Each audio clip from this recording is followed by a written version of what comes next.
Hello, Millings TV fan. This is Milling. You're tuned into Millings TV. Meron po tayong isi-share sa inyo at tayo po'y maglalaro at magpapasa sa ating part 2 ng ating pinamili. Sa store po ni XQT PH na ating in-order. So, ang ating pong i-assemble is ganito.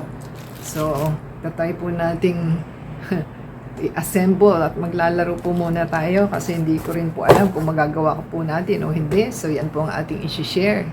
So, yan po ang ating item. So, hindi ko lang po alam kung paano po ang pag-ano nito, pag-set up. At tayo po yung manghuhula lamang. Kapa-kapa din po. So, hindi rin po natin alam kung ano ba ito. So, ito po siguro yung dalawang stand. Yan, ang ating stand kasi may pareho siyang tayo. So, tayo po ay nanghuhula lamang. Hindi po natin alam kasi wala po siyang manual. So, tansyahan na lang po at yan po ang ating ginagawa. So, ating pong ikakabit itong isa. So, bahala na po kayo kung paano nyo gagawin ang inyong setup. Tayo po ay sasalampak na sa sahig at hindi po natin magagawa sa table. At yan po ang ating mga parts. So, maingay po ang ating kapitbahay na may construction ng kanilang harap at likod ng ating bahay. So, yan po ang ating naririnig sa ating. So, try po natin ilagay po ito. Ilalagay ba natin? Ay. Hindi natin alam kung paano ba. Kailangan tanggalin uli. Kasi hindi natin siya naikakabit. Ito po'y trial lang ha. Hindi natin alam kung tama po yung ginagawa natin kasi wala siyang manual. So, mahirap pong gumawa ng walang manual. So, yan po ang ating experience. Kailangan is may manual kang gagamitin.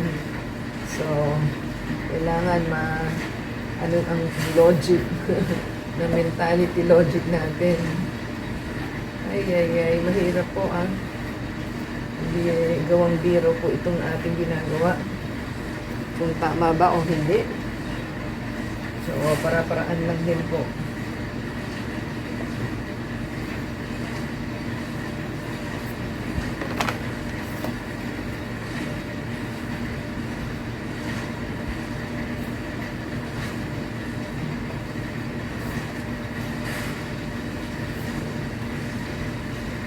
Lang po natin. Ayan mga ka-Millings TV fan. Bago po natin matapos, gutay-gutay na po siya. Ayan, nasira na po natin ito. Ating item. Pati dito, kasi hindi ho natin maikabit. So may technique po ang pagpapagawa nito. Ay, lintik naman talaga Bumili ka na, gumastos ka pa. So, yan na po ang ating item na pinagdusahan natin gawin. Bago po natin maayos is gutay-gutay na po siya. Ayan, ganyan. So, mahirap po mag-assemble at mag-set up. Mahirap po mag-puzzle kasi hindi po natin alam kung paano mag-i-start, paano matatapos. At paano, maganda lang po yung design niya. Nakakatuwa lang yung design.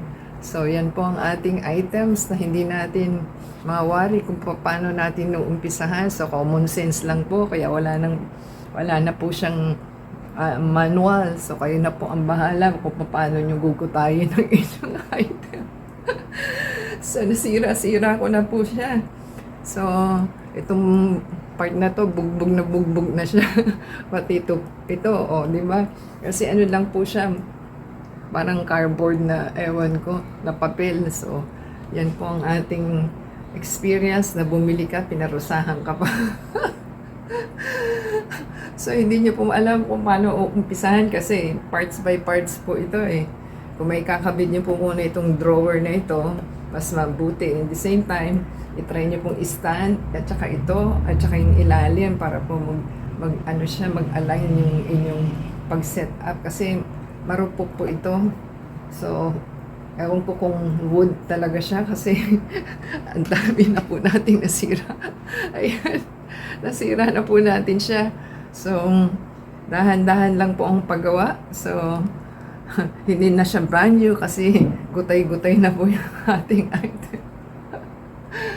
Di ba? Kailangan po dahan-dahanin with tender loving touch. So, ayaw po kasing umalign. At the same time, ayaw sumalaksak. So, kailangan konting pukpok lang po. So, yan po ang ating item na nating na-assemble. So, kayo na po ang bahala kung paano. Pero maganda naman po siya. So, di ba sa thumbs up po, comment down below sa ating sinet up na ano.